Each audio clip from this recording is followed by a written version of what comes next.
میرا سوال تھا کہ کیا سوال تھا ذرا اونچی بولو.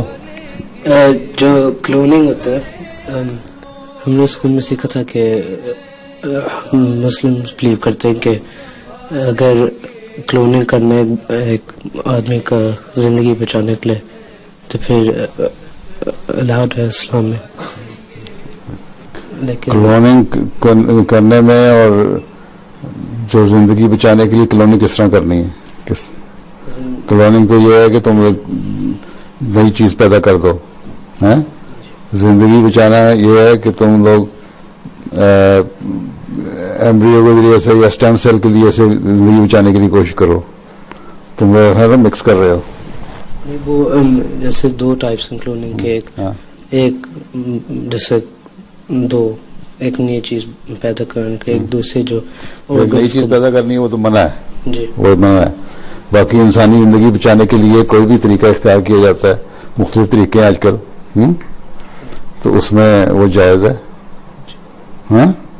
تم سوال کھل کے کرو نا پہلے. نہیں وہ میں نے پوچھنا کہ وہ اسے دو ٹائپس ہیں. ایک ہے جو صرف آرگنس کو کلون کرتے ہیں.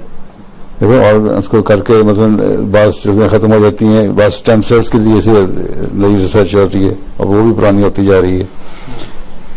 یا بچے کی پیدائش کے وقت اس میں دیکھ لیتے ہیں تو ایمبریو کے ذریعے میں وہ بعض دفعہ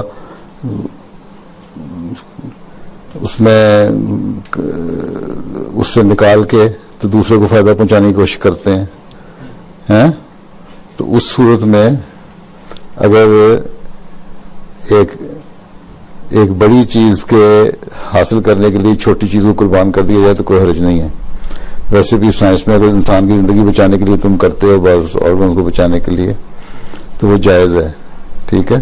لیکن یہاں سور کی گردن پہ شیپ کا سٹ لگا دو یا کلوننگ کر کے شیپ کی میں مختلف چیزیں بدل دو، ہو تو سکتی ہیں یہ چیزیں، لیکن اللہ تعالیٰ نے اسے منع فرمایا ہے. یہ جو اللہ تعالیٰ کی مخلوق ہے اس میں تبدیلی کرنے والی بات ہے. باقی انسانی فائدے کے لیے جو بھی تم سائنس سے فائدہ اٹھا سکتے ہو اٹھاؤ، جائز ہے.